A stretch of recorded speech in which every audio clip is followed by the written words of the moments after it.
Complete Works of Swami Vivekananda. Volume 1. Lectures and Discourses. The Vedanta Philosophy. The Vedanta Philosophy, as it is generally called at the present day, really comprises all the various sects that now exist in India. Thus there have been various interpretations, and to my mind they have been progressive, beginning with the dualistic or Dvaita and ending with the non-dualistic or Advaita. The word Vedanta literally means the end of the Vedas being the scriptures of the Hindus. Sometimes in the West by the Vedas are meant only the hymns and rituals of the Vedas. The Vedas are divided mainly into two portions, the Karma-kânda and the Jnana-kânda, the work portion and the knowledge portion. To the Karma-kânda belong the famous hymns and the rituals of Brahmanas. Those books which treat of spiritual matters apart from ceremonials are called Upanishads. The Upanishads belong to the Jnana-kanda, or knowledge portion. It is not that all the Upanishads were composed as a separate portion of the Vedas. Some are interspersed among the rituals, and at least one is in the Samhita, or hymn portion.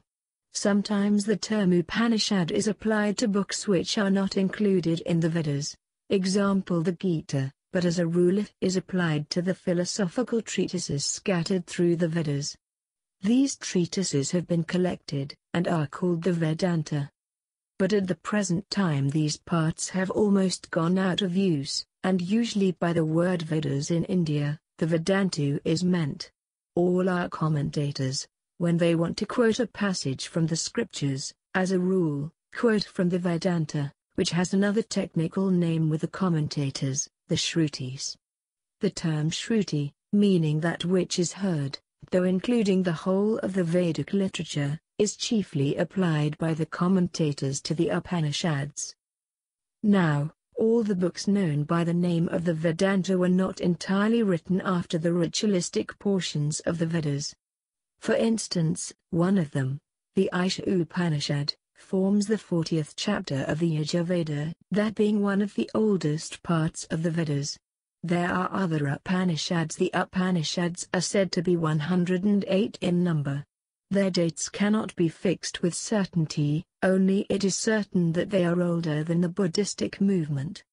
Though some of the minor Upanishads contain allusions indicating a later date, yet that does not prove the later date of the treatise, as in very many cases in Sanskrit literature, the substance of a book, though of very ancient date, receives a coating, as it were, of later events in the hands of the sectarians, to exalt their particular sect.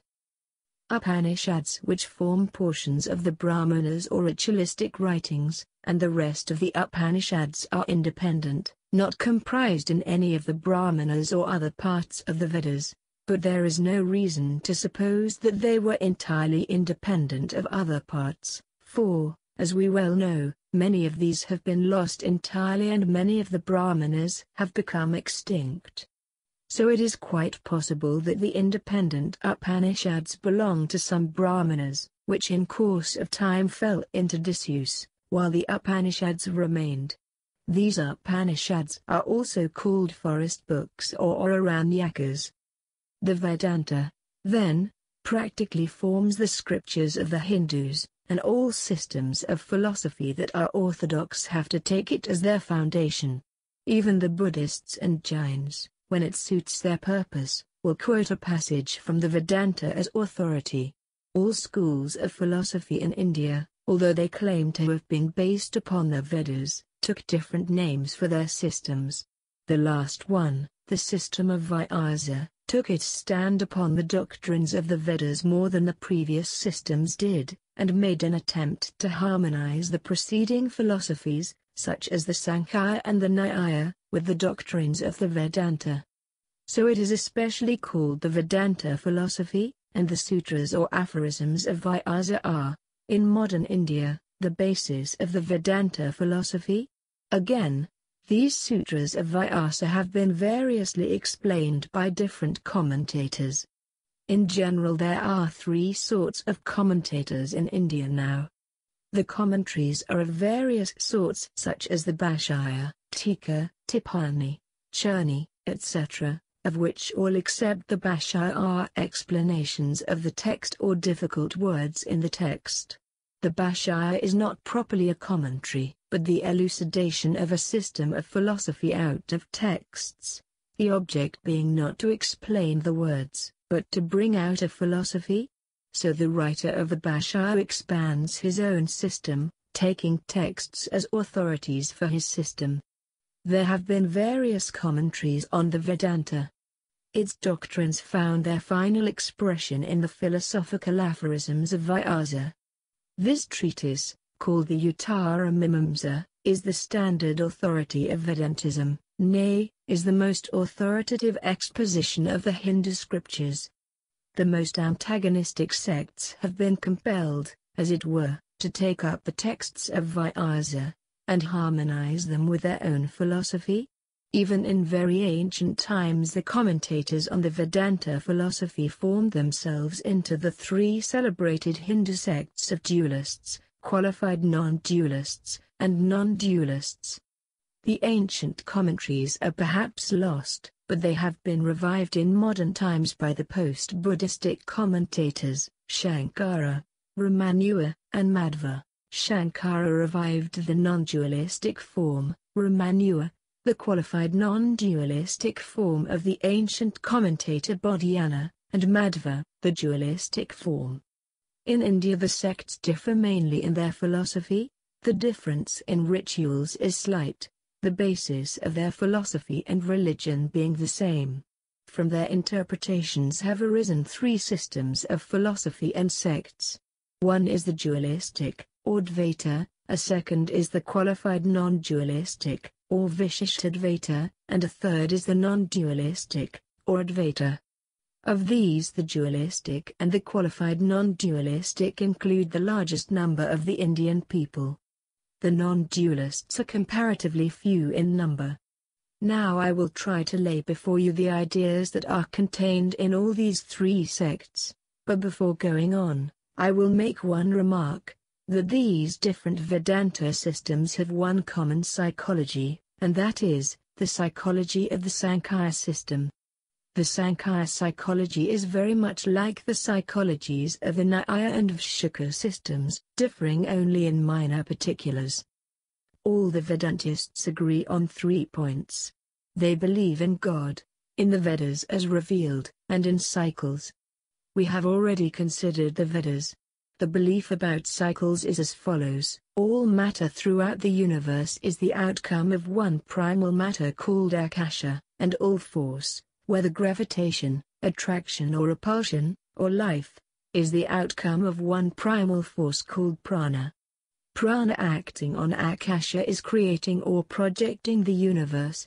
The word which is creation, in the English language is in Sanskrit exactly projection, because there is no sect in India which believes in creation as it is regarded in the West, as something coming out of nothing.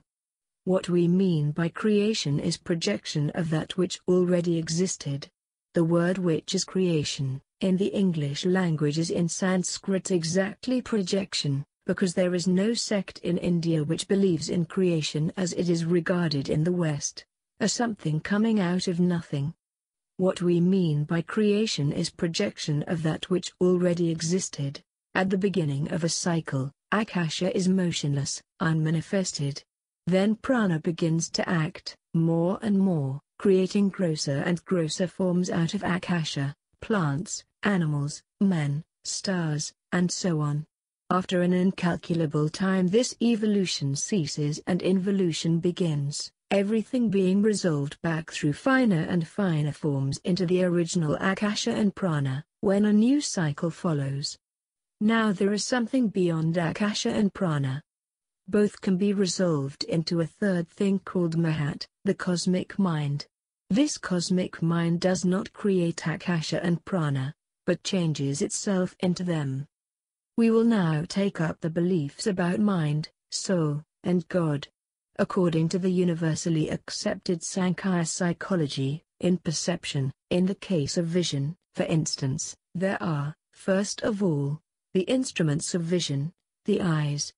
Behind the instruments, the eyes, is the organ of vision or indriya, the optic nerve and its centers, which is not the external instrument, but without which the eyes will not see. More still is needed for perception. The mind or manas must come and attach itself to the organ. And besides this, the sensation must be carried to the intellect or buddhi, the determinative, reactive state of the mind. When the reaction comes from buddhi, along with it flashes the external world and egoism. Here then is the will, but everything is not complete. Just as every picture, being composed of successive impulses of light, must be united on something stationary to form a whole, so all the ideas in the mind must be gathered and projected on something that is stationary, relatively to the body and mind, that is, on what is called the soul or purusha or Atman. According to the Sankhya philosophy, the reactive state of the mind called buddhi or intellect is the outcome, the change, or a certain manifestation of the Mahat or cosmic mind.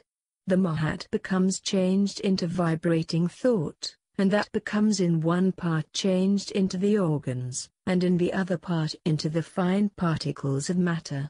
Out of the combination of all these, the whole of this universe is produced. Behind even Mahat, the Sankhya conceives of a certain state which is called avyakta or unmanifested, where even the manifestation of mind is not present, but only the causes exist. It is also called prakriti. Beyond this prakriti, and eternally separate from it, is the purusha, the soul of the Sankhya which is without attributes and omnipresent. The purusha is not the doer but the witness. The illustration of the crystal is used to explain the purusha. The latter is said to be like a crystal without any color, before which different colors are placed, and then it seems to be colored by the colors before it, but in reality it is not. The Vedantists reject the Sankhya ideas of the soul and nature. They claim that between them there is a huge gulf to be bridged over. On the one hand the Sankhya system comes to nature, and then at once it has to jump over to the other side and come to the soul, which is entirely separate from nature. How can these different colors, as the Sankhya calls them, be able to act on that soul which by its nature is colorless? So the Vedantists, from the very first affirm that this soul and this nature are one. The Vedanta and the Sankhya philosophy are very little opposed to each other. The Vedanta God developed out of the Sankhya's purusha. All the systems take up the psychology of the Sankhya. Both the Vedanta and the Sankhya believe in the infinite soul, only the Sankhya believes there are many souls. According to the Sankhya, this universe does not require any explanation from outside. The Vedanta believes that there is the one soul, which appears as many, and we build on the Sankhya's analysis. Even the dualistic Vedantists admit that the Atman or God is not only the efficient cause of this universe, but also the material cause. But they only say so in so many words. They do not really mean it, for they try to escape from their conclusions. In this way, they say there are three existences in this universe: God, soul, and nature. Nature and soul are, as it were, the body of God, and in this sense it may be said that God and the whole universe are one. But this nature and all these various souls remain different from each other through all eternity. Only at the beginning of a cycle do they become manifest, and when the cycle ends, they become fine, and remain in a fine state. The Advaita Vedantists, the non-dualists, reject this theory of the soul, and, having nearly the whole range of the Upanishads in their favor, build their philosophy entirely upon them. All the books contained in the Upanishads have one subject, one task before them, to prove the following theme: just as by the knowledge of one lump of clay we have a knowledge of all the clay in the universe, so what is that knowing which we know everything in the universe? The idea of the Advaitists is to generalize the whole universe into one, that something which is really the whole of this universe. And they claim that this whole universe is one, that it is one being manifesting itself in all these various forms. They admit that what the Sankhya calls nature exists, but say that nature is God. It is this being, the Sat, which has become converted into all this, the universe, man, soul, and everything that exists. Mind and Mahat are but the manifestations of that one Saturday, but then the difficulty arises that this would be pantheism. How came that Sat which is unchangeable, as they admit, for that which is absolute is unchangeable, to be changed into that which is changeable, and perishable? The Advaitists here have a theory which they call Vivata Vada, or apparent manifestation. According to the dualists and the Sankhyas, the whole of this universe is the evolution of primal nature. According to some of the Advaitists and some of the dualists, the whole of this universe is evolved from God. And according to the Advaitists proper, the followers of Shankaracharya, the whole universe is the apparent evolution of God. God is the material cause of this universe, but not really, only apparently. The celebrated illustration used is that of the rope and the snake, where the rope appeared to be the snake, but was not really so. The rope did not really change into the snake. Even so, this whole universe as it exists is that being. It is unchanged, and all the changes we see in it are only apparent. These changes are caused by Dishor, Kala and Nimitta, space, time, and causation, or, according to a higher psychological generalization, by Nâma and Rupa, name and form. It is by name and form that one thing is differentiated from another. The name and form alone cause the difference. In reality they are one and the same. Again, it is not, the Vedantists say, that there is something as phenomenon and something as noumenon. The rope is changed into the snake apparently only, and when the delusion ceases, the snake vanishes. When one is in ignorance, he sees the phenomenon and does not see God. When he sees God, this universe vanishes entirely for him. Ignorance, or Maya, as it is called, is the cause of all this phenomenon, the absolute, the unchangeable, being taken as this manifested universe. This Maya is not absolute zero, nor non-existence. It is defined as neither existence nor non-existence. It is not existence, because that can be said only of the absolute, the unchangeable, and in this sense, Maya is non-existence. Again, it cannot be said it is non-existence, for if it were, it could never produce phenomenon. So it is something which is neither, and in the Vedanta philosophy it is called anivakaniya or inexpressible. Maya, then, is the real cause of this universe. Maya gives the name and form to what Brahman or God gives the material, and the latter seems to have been transformed into all this. The Advaitists, then, have no place for the individual soul. They say individual souls are created by Maya. In reality they cannot exist. If there were only one existence throughout, how could it be that I am one, and you are one, and so forth? We are all one, and the cause of evil is the perception of duality. As soon as I begin to feel that I am separate from this universe, then first comes fear, and then comes misery. Where one hears another, one sees another, that is small. Where one does not see another, where one does not hear another, that is the greatest, that is God. In that greatest is perfect happiness. In small things there is no happiness.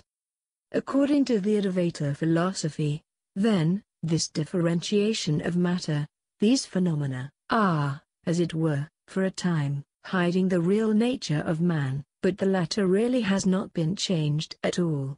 In the lowest worm, as well as in the highest human being, the same divine nature is present. The worm form is the lower form in which the divinity has been more overshadowed by Maya, that is the highest form in which it has been least overshadowed. Behind everything the same divinity is existing, and out of this comes the basis of morality. Do not injure another. Love everyone as your own self, because the whole universe is one. In injuring another, I am injuring myself, in loving another, I am loving myself. From this also springs that principle of Advaita morality which has been summed up in one word, self-abnegation. The Advaitist says, this little personalized self is the cause of all my misery. This individualized self, which makes me different from all other beings, brings hatred and jealousy and misery, struggle and all other evils. And when this idea has been got rid of, all struggle will cease, all misery vanish. So this is to be given up. We must always hold ourselves ready, even to give up our lives for the lowest beings. When a man has become ready even to give up his life for a little insect, he has reached the perfection which the Advaitist wants to attain, and at that moment when he has become thus ready, the veil of ignorance falls away from him, and he will feel his own nature. Even in this life, he will feel that he is one with the universe. For a time, as it were, the whole of this phenomenal world will disappear for him, and he will realize what he is. But so long as the karma of this body remains, he will have to live. This state, when the veil has vanished and yet the body remains for some time, is what the Vedantists call the jivanmukti, the living freedom. If a man is deluded by a mirage for some time, and one day the mirage disappears, if it comes back again the next day, or at some future time, he will not be deluded. Before the mirage first broke, the man could not distinguish between the reality and the deception. But when it has once broken, as long as he has organs and eyes to work with, he will see the image, but will no more be deluded. That fine distinction between the actual world and the mirage he has caught, and the latter cannot delude him any more. So when the Vedantist has realized his own nature, the whole world has vanished for him. It will come back again, but no more the same world of misery.